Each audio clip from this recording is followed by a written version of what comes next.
एक ऐसा नेता जो कभी ममता बनर्जी का दाया हाथ हुआ करता था, जो टीएमसी के संगठन की रीढ़ था, वही नेता टीएमसी से अलग हुआ, ममता के सामने खड़ा हुआ, उन्हें हराया और अब वो ही नेता बंगाल का मुख्यमंत्री बनने जा रहा है। हम बात कर रहे हैं शुभेंदु अधिकारी की, वही शुभेंदु जिन्होंने 2021 में नंदीग्राम में ममता बनर्जी को मात दी थी और अब 2026 के सियासी रण में भवानीपुर जैसी हाई प्रोफाइल सीट पर ममता को शिकस्त देकर ये साबित कर दिया कि बंगाल की राजनीति का नया ध्रुव अब कौन है। शुभेंदु अधिकारी ने न केवल ममता को हराया है, बल्कि उन्होंने तृणमूल कांग्रेस के उस अभेद्य किले को भी ढहा दिया है जिसे ममता ने सालों की मेहनत से बनाया था। आखिर ऐसा क्या हुआ कि शुभेंदु अधिकारी, जो कभी ममता के लिए लाठियां खाते थे, वो आज बीजेपी के सबसे बड़े हथियार बन गए? क्या ये सिर्फ सत्ता की महत्वाकांक्षा है या फिर इसके पीछे अपमान और उपेक्षा की कोई गहरी टीस छिपी है? आज हम शुभेंदु अधिकारी के उस सफर को खंगालेंगे जिसने बंगाल की सत्ता का नक्शा ही बदल दिया। इस कहानी को समझने के लिए हमें थोड़ा पीछे जाना होगा।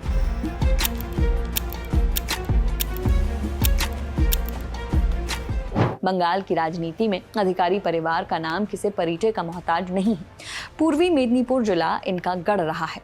शुभेंदु के पिता शिशिर अधिकारी खुद ममता बनर्जी के पुराने साथी और केंद्र में मंत्री रह चुके हैं। शुभेंदु ने अपनी राजनीति की शुरुआत कांग्रेस से की थी, लेकिन जब ममता ने टीएमसी बनाई तो पूरा अधिकारी परिवार उनके साथ हो लिया। बंगाल के गांवों में, खासकर दक्षिण बंगाल में, टीएमसी को खड़ा करने का श्रेय काफी हद तक शुभेंदु को दिया जाता है। ममता बनर्जी और शुभेंदु का रिश्ता वैसा ही था जैसे एक सेनापति और उसके राजा का होता है। 2007 का नंदीग्राम आंदोलन याद कीजिए। वो शुभेंदु अधिकारी ही थे जिन्होंने जमीन अधिग्रहण के खिलाफ लोगों को लामबंद किया था। उस आंदोलन ने ही ममता बनर्जी के लिए सत्ता का रास्ता साफ किया था। उस समय ममता शुभेंदु पर आंख बंद करके भरोसा करती थी। लेकिन राजनीति में कहा जाता है कि जहां शक्ति होती है वहीं टकराव के बीज भी बो दिए जाते हैं। टीएमसी के भीतर सब कुछ ठीक चल रहा था, लेकिन फिर एंट्री हुई अभिषेक बनर्जी की। ममता बनर्जी के भतीजे अभिषेक बनर्जी का पार्टी के भीतर कद बढ़ना शुभेंदु को रास नहीं आया। शुभेंदु को लगा कि उन्होंने सालों तक जमीन पर पसीना बहाया, लाठियां खाई और जेल गए, लेकिन अब पार्टी का भविष्य एक ऐसे व्यक्ति के हाथ में सौंपा जा रहा है जिसने संघर्ष की वो तपिश नहीं देखी। यहीं से शुभेंदु के मन में बगावत के अंकुर फूटे। शुभेंदु अधिकारी को लगा कि उन्हें किनारे किया जा रहा है। जिन जिलों में उनका प्रभाव था, वहां अभिषेक के करीबी लोगों को अहमियत दी जाने लगी। 2020 के आते आते ये साफ हो गया कि शुभेंदु अब टीएमसी में घुटन महसूस कर रही हैं। उन्होंने कैबिनेट से इस्तीफा दिया और फिर दिसंबर 2020 में गृह मंत्री अमित शाह की मौजूदगी में बीजेपी का दामन थाम लिया। ये बंगाल की राजनीति का वो मोड़ था जिसने आने वाले 5 सालों की पटकथा लिखती थी। 2021 का विधानसभा चुनाव शुभेंदु के लिए वजूद की लड़ाई थी। ममता बनर्जी ने उन्हें चुनौती देने के लिए अपनी पारंपरिक सीट भवानीपुर छोड़कर नंदीग्राम जाने का फैसला किया। ये एक बड़ा जुआ था। शुभेंदु ने मन से कहा था कि वो ममता को 50,000 से ज्यादा वोटों से हराएंगे। हालांकि जीत का अंतर कम रहा, लेकिन उन्होंने ममता बनर्जी को हराकर इतिहास रच दिया। एक मुख्यमंत्री का अपने ही पूर्व सहयोगी से चुनाव हार जाना लोकतंत्र में बहुत बड़ी बात है। नंदीग्राम की जीत ने शुभेंदु को बीजेपी के भीतर जायंट किलर की छवि दे दी। इसके बाद शुभेंदु ने पीछे मुड़कर नहीं देखा। उन्होंने विधानसभा में नेता प्रतिपक्ष के तौर पर ममता सरकार को हर मोड़ पर घेरा, चाहे वो भर्ती घोटाला हो या संदेश खाली का मुद्दा। शुभेंदु हर जगह फ्रंट फुट पर नजर आए।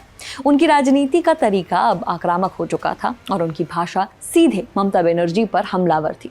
2026 के चुनावों में शुभेंदु अधिकारी ने नंदीग्राम के साथ साथ भवानीपुर से भी चुनाव लड़ना ठीक समझा। भवानीपुर ममता बनर्जी का घर माना जाता है, वहां से ममता को हराना नामुमकिन समझा जाता था, लेकिन शुभेंदु ने वहां की डेमोग्राफी और लोगों की नाराजगी को बखूबी समझा। उन्होंने वहां के व्यापारियों, मध्यम वर्ग और युवाओं को ये समझाने में कामयाबी हासिल की कि बंगाल को अब बदलाव की जरूरत है। भवानीपुर में शुभेंदु की जीत सिर्फ एक विधायक की जीत नहीं है, ये ममता बनर्जी की उस छवि का अंत है कि वो अजय हैं। शुभेंदु ने न केवल खुद जीत हासिल की, बल्कि पूरे बंगाल में बीजेपी के पक्ष में ऐसी लहर पैदा की जिसने टीएमसी की जड़ों को हिला दिया। उन्होंने इस चुनाव को दीदी बनाम बंगाल बना दिया था। उनकी रणनीति में अमित शाह का मार्गदर्शन और शुभेंदु का अपना जमीनी फीडबैक भी शामिल था। अमित शाह को अक्सर ऐसे नेताओं की तलाश रहती है जो जमीन पर पकड़ रखते हैं। शुवेंदु अधिकारी उसी खांचे में फिट बैठते थे। बंगाल में ममता को हराने के लिए किसी ऐसे व्यक्ति की जरूरत थी जो टीएमसी की रग रग से वाकिफ हो। शुवेंदु को संगठन चलाने का अनुभव था और उनके पास अपना एक समर्पित वोट बैंक भी था। बीजेपी में आने के बाद शुवेंदु ने खुद को एक कट्टर हिंदुत्ववादी नेता के रूप में पेश किया। उन्होंने बेगम और खाला जैसे शब्दों का इस्तेमाल कर ध्रुवीकरण की राजनीति को हवा दी, जिससे बीजेपी का कोर वोटर उनके साथ मजबूती से जुड़ गया। अमित शाह ने शुवेंदु को वो आज़ादी दी जो उन्हें टीएमसी में नहीं मिल रही थी। आज शुवेंदु दिल्ली के लिए बंगाल का सबसे विश्वसनीय चेहरा बन गए हैं। बंगाल में शुवेंदु की सफलता के पीछे सिर्फ राजनीतिक मैनेजमेंट ही नहीं बल्कि कुछ गहरे सामाजिक कारण भी है। राज्य का मध्यम वर्ग लंबे समय से बेरोजगारी और भ्रष्टाचार से परेशान था। शिक्षक भर्ती घोटाले ने बंगाल के शिक्षित युवाओं के मन में टीएमसी के प्रति भारी गुस्सा भर दिया था। शुवेंदु ने इस गुस्से को आवाज दी। इसके अलावा बंगाल की कानून व्यवस्था और राजनीतिक हिंसा से भी आम लोग त्रस्त थे।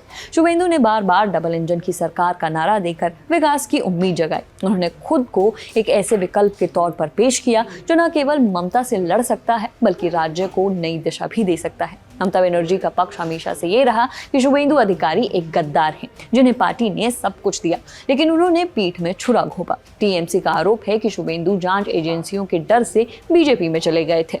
वहीं शुवेंदु का पक्ष ये है कि वो बंगाल को भतीजावाद और तुष्टीकरण से बचाना चाहते थे। बहरहाल अब शुवेंदु अधिकारी के पास मौका है कि वो बंगाल को नई ऊंचाई पर ले जाए। वो ऐसा कर पाते हैं या नहीं, ये देखना होगा। खबर में फिलहाल इतना ही।